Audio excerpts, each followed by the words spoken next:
Anak yang sekecil itu bisa ngomong seperti itu, kalau bukan dari orang tuanya nggak mungkin.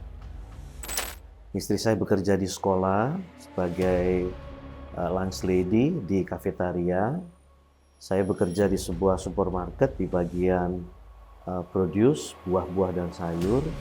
Ekspektasinya orang-orang bahkan jemaat pun suka berpikir bahwa melayani di luar negeri itu pasti happy, pasti menyenangkan, wow, ke tempat-tempat indah seperti yang diceritakan kan. Tapi boleh nggak begitu nyampe di Amerika jeder gitu, kejutan pertamanya apa sih?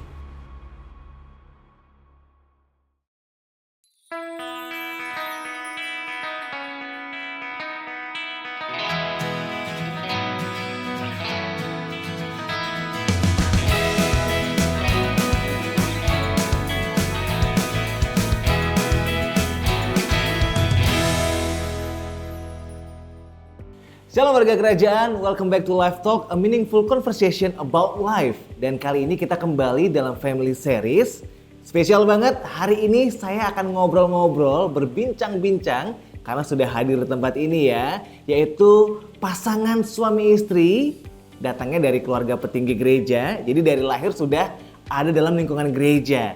Nah, yang kita mau tanya-tanya, ngobrol-ngobrol sama mereka, kira-kira apakah kalau pasangan yang dari kecilnya udah ada di lingkungan gereja, ada masalah nggak ya kehidupan rumah tangganya?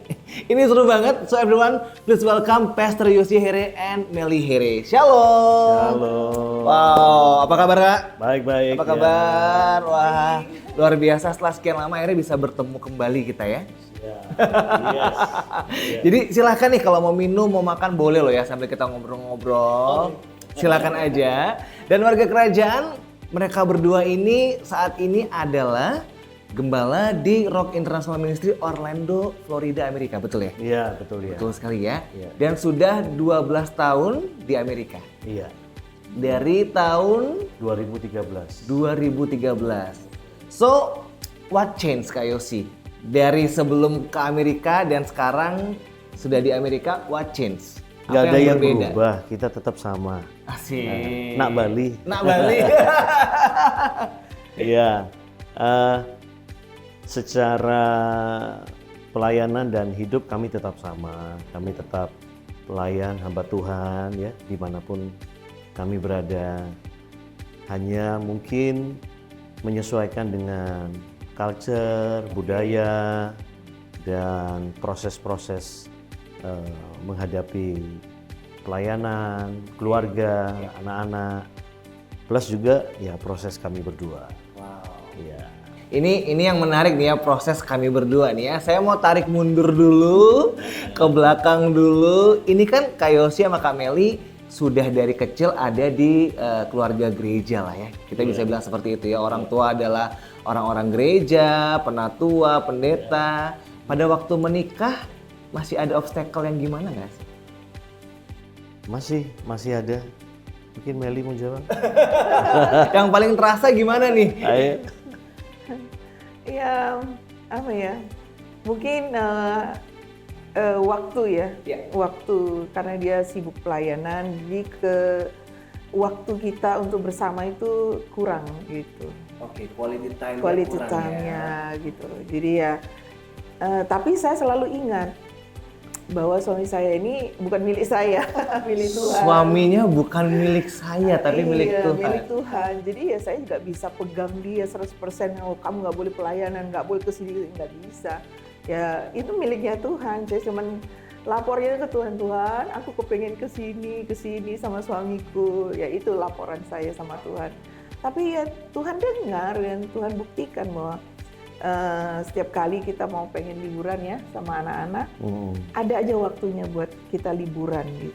Oh, meskipun liburannya nggak bareng-bareng sama orang lain gitu ya. Iyalah. Beda zamannya Ya, gitu. waktu quality time buat keluarga. Iya. Tapi Tuhan selalu sediakan. Selalu sediakan. Ya. Nah, di awal menikah, Kak Yosi apakah pernah ngomong nih sama Kak Melly? Oke, kita nih keluarga kita adalah keluarga pelayanan. Kita harus fokus pelayanan gini. Visi misi keluarga kita ada ngomong gitu nggak sih? Ya sebenarnya kalau ditarik mundur, dia sendiri agak kurang siap untuk menikah dengan hamba Tuhan. Ya, karena dia punya preference sendiri. Ya. Tapi waktu Tuhan bicara sama dia, bahwa suamimu akan yang kamu dapatkan tuh hamba Tuhan. Jadi dia nyerah sudah sama Tuhan. Ya. Ya. Dan berlanjut dari situ, saya bicara sama dia. Kalau kamu memang serius, yuk kita puasa 3 hari. Lalu kita puasa, terus kemudian kita sama-sama dapat suara Tuhan. Dan saya bilang, ini yang akan kita bangun. Saya seorang hamba Tuhan, dan saya cerita bahwa sebelum di Bali saya pernah sekolah kan di Australia, dan Tuhan bawa pulang ke Indonesia dengan janji Tuhan bahwa satu hari aku akan utus kamu lagi ke overseas, tidak tahu kemana. Jadi saya bilang, aku harus persiapkan keluargaku ini jadi keluarga misionaris. Keluarga misionaris ya? Iya, karena waktunya tiba, istri, anak-anak semua harus siap. Jadi keluarga yang siap untuk bermisi. Oke. Keluarga misionaris menjadi keluarga, membentuk keluarga yang siap bermisi. Nah ini kalau gitu kita bisa langsung loncat ke pertanyaan-pertanyaan inti nih. Karena sudah dibawa ke sana nih obrolannya ya. Kalau begitu, apa yang terlintas pertama kali ketika ada, kita ngomongnya apa ya, titah pengutusan gitu ya. Yosi, Meli, ini harus berangkat nih sekeluarga ke Amerika loh ini ya. Bukan negara yang deket-deket gitu, tapi langsung jauh gitu ke Amerika. Apa yang terlintas pertama kali di pikirannya Kak Yosi? Kalau saya sih sudah siap, sebab nubuatan yang saya terima jauh sebelumnya, tahun 95-97, itu sudah begitu kuat di hati saya. Tapi mungkin bagi Meli dan anak-anak, mungkin coba dengar bagaimana. Boleh. Meli. Ya. Ya, waktu saya udah tahu bahwa Yosi harus diutus, ya pikiran saya gini, harus siap susah, harus siap banyak proses yang harus dihadapi, dan saya harus siap mendidik anak bagaimana caranya mereka itu bisa beradaptasi di sana. Tapi dimulai dari sekarang gitu. Sebelum itu diutus, kita lakukan dari Ada preparationnya ya?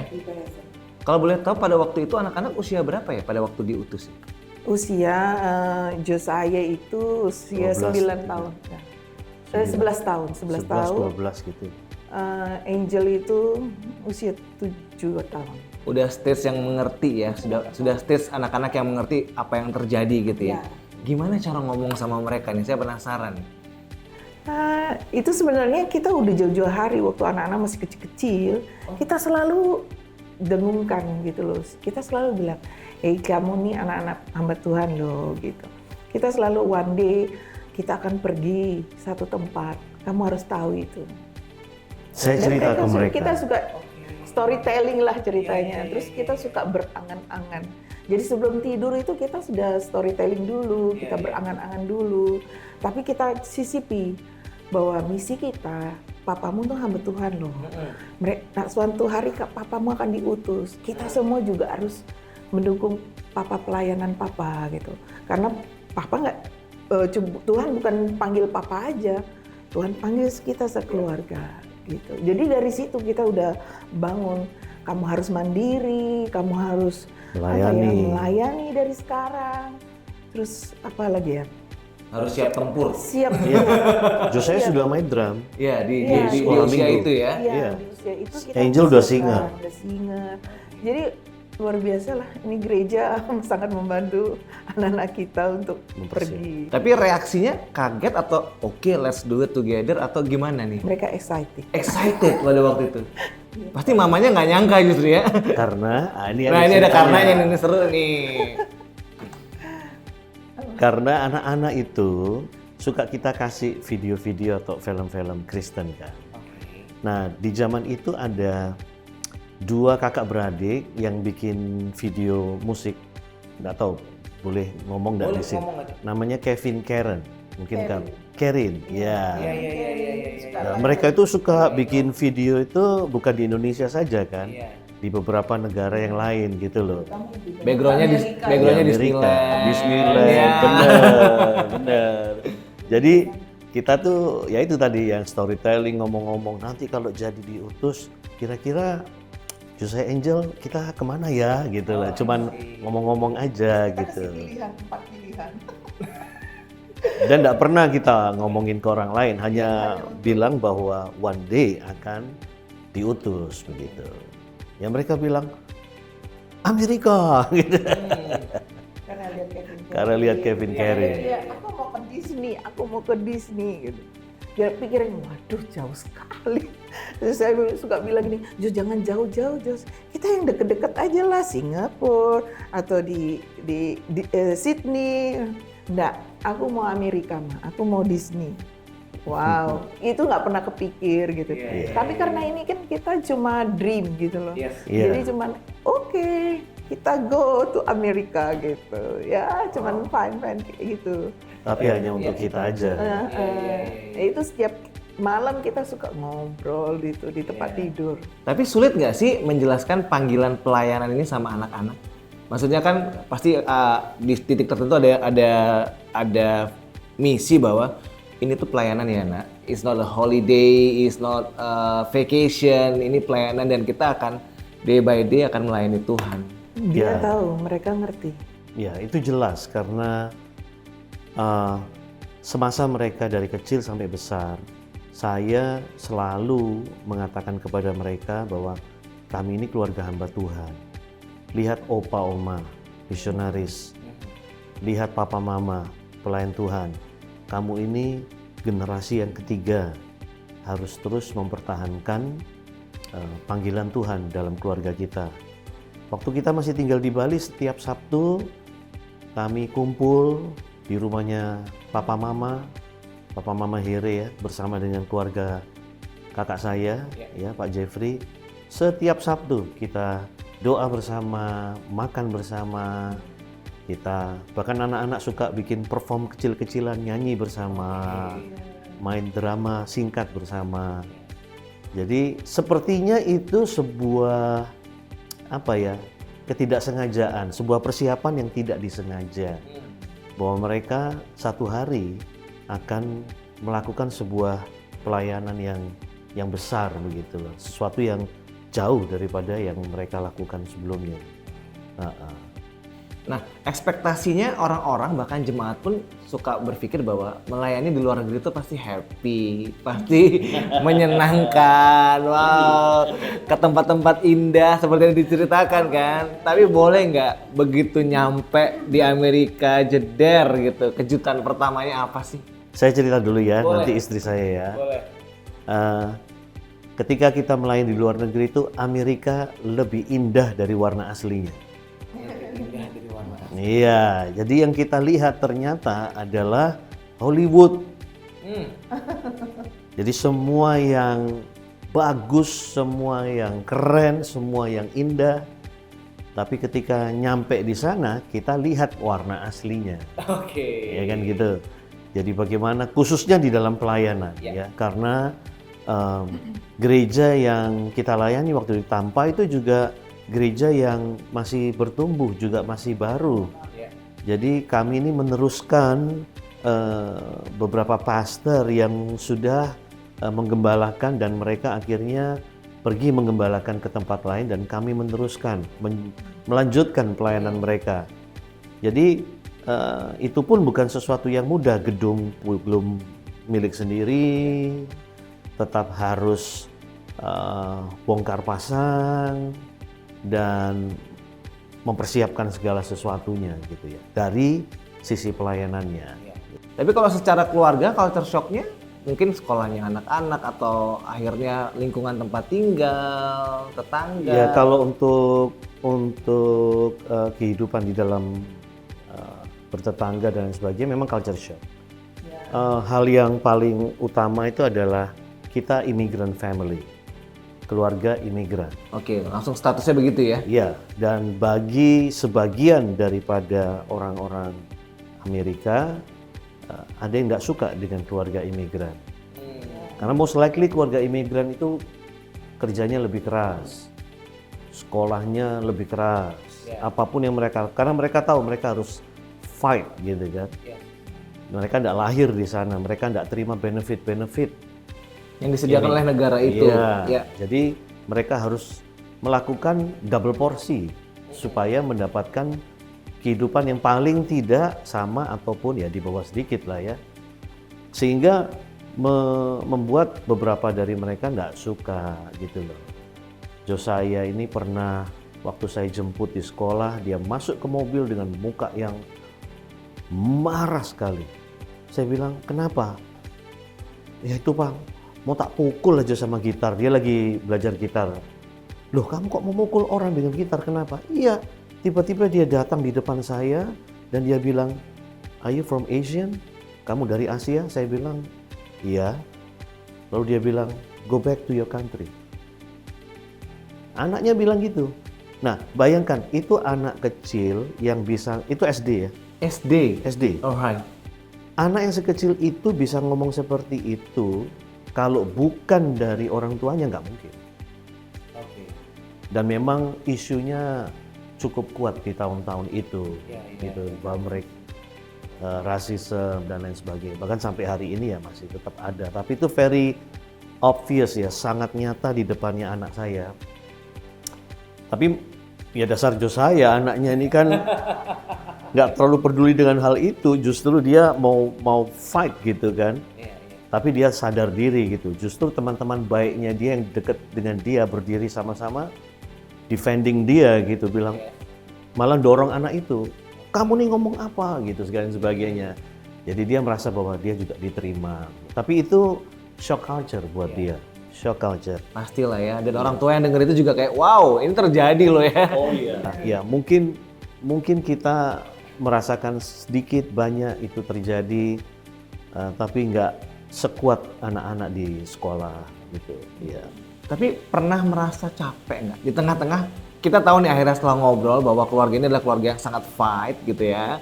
Keluarga yang udah dipersiapkan dari awal. Tapi pernah ngerasa di titik, Tuhan capek Tuhan. Lelah nih Tuhan. Secara manusia lelah nih Tuhan. Yuk, yang mau cerita duluan siapa nih? Dan gimana partnya untuk saling menguatkan gitu? Ya memang, tidak ada lah sebuah perjuangan itu tanpa masa di mana kelelahan. Tinju saja ada masa istirahatnya kan. Kita pun pernah ngalamin masa-masa kelelahan karena bukan saja pelayanan, tetapi juga di dalam kehidupan rumah tangga, apalagi ketika kita harus bertambah satu kota lagi. Kita memulai Orlando. Di situ kita pelayanannya hari Sabtu. Jam 9, jam 10 kita sudah set up alat, keluar jam 11, nyampe di Orlando, set up alat, latihan musik, lalu kemudian pelayanan. Selesai pelayanan, masih melayani beberapa jemaat yang harus dilayani. Istri saya ambil bagian counseling atau doakan. Ya, worst to worst itu jam 11 malam sampai di rumah. Lalu kemudian hari Minggu kita harus mempersiapkan kembali ibadah di kota kita waktu itu, Tampa, gitu, bersama-sama dengan teman-teman yang lain. Jadi anak saya pernah bertanya, Pak, kapan ini aku bisa ikut ulang tahun teman-teman yang ngundang itu? Karena biasa weekend ya. Iya, kapan bisa nonton bioskop bareng mereka? Kapan bisa sleep over di rumahnya, tidur bareng di rumahnya teman dan lain sebagainya seperti anak-anak pada umumnya. Iya, jadi kita harus ambil waktu memang untuk ya kasih mereka untuk kadang-kadang ya sudah Josiah Angel nggak usah ikut pelayanan, istirahat di rumah atau kita titipkan ya ke rumah jemaat untuk mereka bisa main-main sama-sama sekedar untuk rileks. Kami berdua juga ya juga ngalamin kelelahan juga, pernah mengalami kelelahan. Karena ini dengernya aja secara fisik capek ya gitu. Belum mental loh ini, masih secara fisik ya. Iya, tapi puji Tuhan memang di hari-hari di mana di luar hari pelayanan, ya kami pakai itu untuk kami berdua. Jadi bisa keluar bareng, bisa ngopi bareng, jalan-jalan sama-sama, ngedance bareng di rumah. Ini kita tampilkan videonya mereka ngedance bareng ya. Oh, enggak bercanda ya. Tapi ada nggak ayat Alkitab favorit atau firman Tuhan favorit yang teringat ketika memang lagi capek, lagi kelelahan? Iya, itu ada. Aku dan Kamu apa? seisi keluargaku Melayani itu. melayani Tuhan. Ya, kalau saya selalu yang berbicara di belakang saya itu justru dalam kelemahan kekuatan Tuhan jadi sempurna. Jadi saya sungguh merasa kalau badan saya capek atau mentally capek, udah saya serahkan pada Tuhan. Tuhan, Engkau yang kontrol hidupku, Engkau yang memberikan kekuatan. Ya. Nah, hari ini kan kita ngobrol mengenai bahwa Tuhan tuh selalu ada di setiap musim hidup kita. Nah, salah satu yang jemaat sering tanyakan nih kepada tim kami gitu ya, apalagi ketika lagi talk show sama keluarga pendeta gitu kan ya, secara finansial bagaimana? Apakah sangat-sangat tercukupi? Apakah ada masa-masa struggle-nya? Bagaimana cara mengaturnya? Suami istri komunikasinya gimana? Karena saya yakin sih, apapun profesinya, pasti ada financial things yang harus diobrolin suami istri. Nah, di keluarga pendeta seperti apa?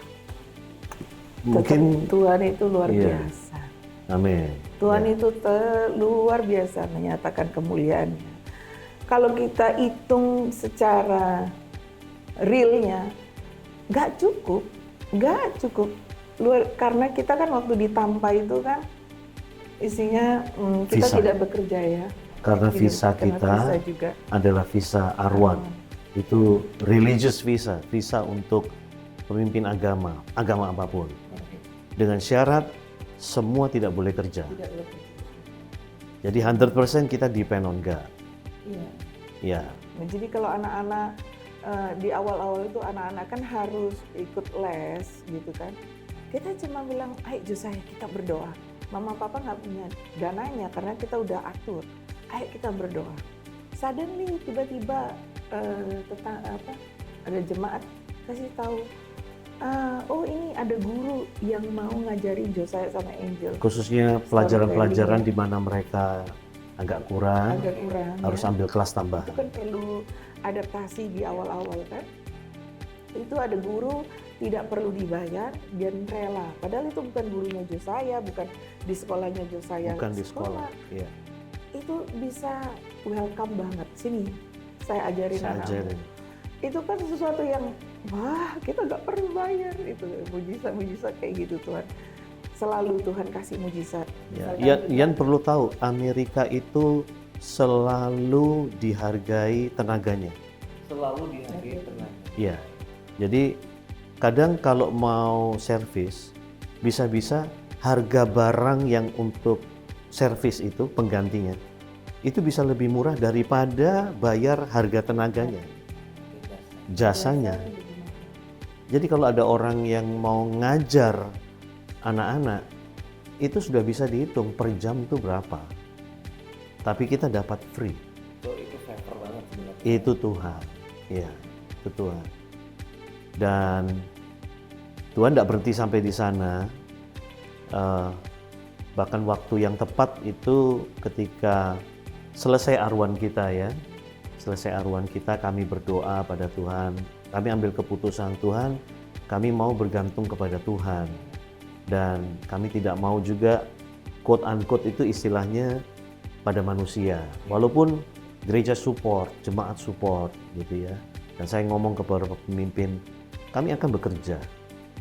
Kami akan take care pelayanan dan keluarga kami sehingga mereka juga bisa dengan tenang gitu loh, mengikuti ibadah ataupun melayani.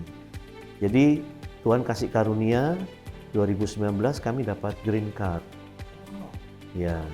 Dan ketika kami dapat green card, kami apply bekerja. Istri saya bekerja di sekolah sebagai lunch lady di kafetaria.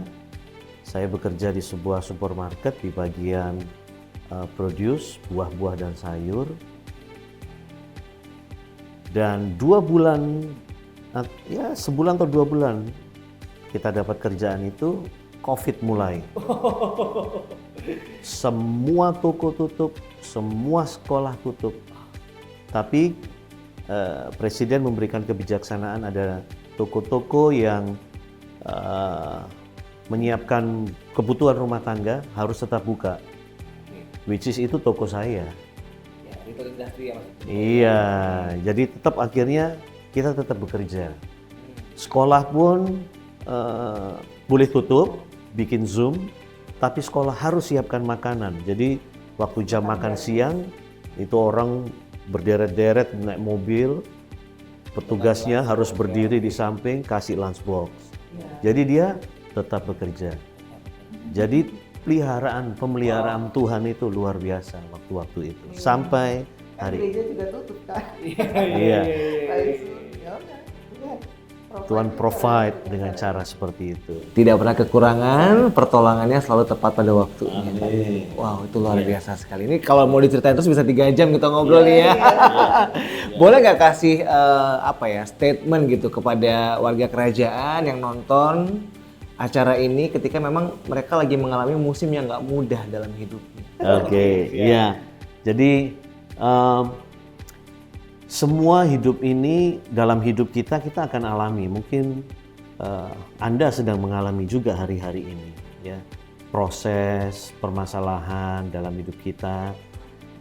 Saya percaya itu tidak akan pernah selesai sampai kita tinggalkan bumi ini. Mengapa harus terjadi?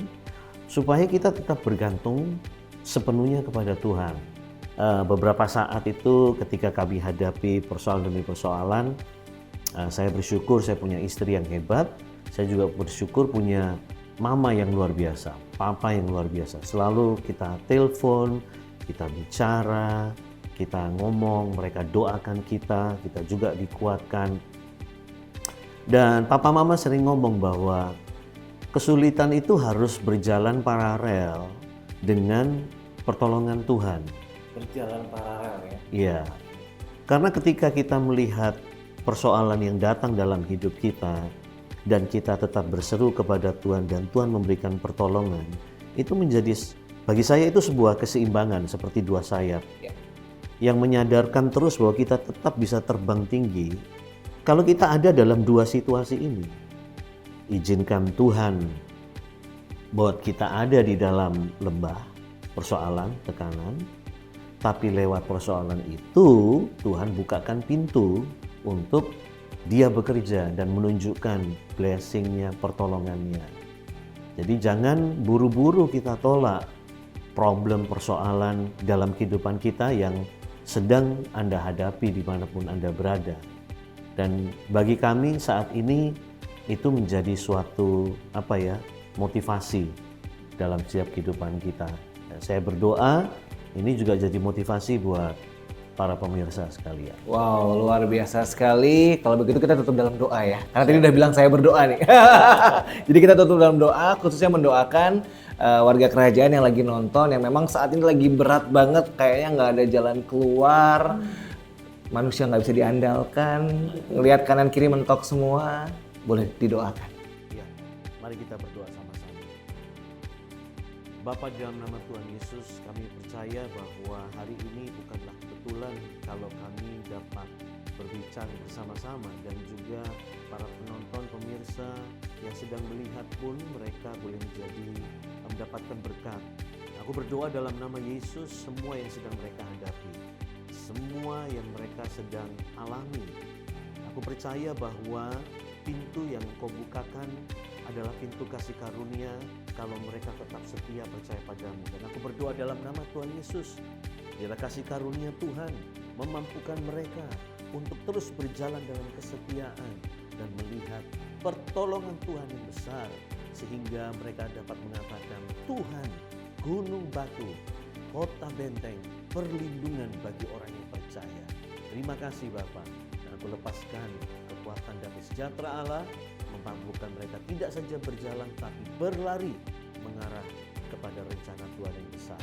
Dalam nama Yesus kami berdoa, haleluya, amin. Amin. Thank you Kak Yosi, thank you Kak Meli. Terima Wah, kasih berkati. banyak untuk kesaksian dan ngobrol-ngobrolnya. Diberkati pelayanan dan keluarganya di Amerika ya. Wah, luar biasa sekali. Haleluya. Baik warga kerajaan Allah, terima kasih sekali sudah menyaksikan Live Talk kali ini. Dan tentunya kita semua diberkati, mendapatkan kekuatan, mendapatkan insight dari obrolan sedari tadi nih bersama dengan Kak Yosi dan juga Kak Meli. So, sampai jumpa di Live Talk edisi berikutnya. Tuhan Yesus memberkati saudara. God bless you.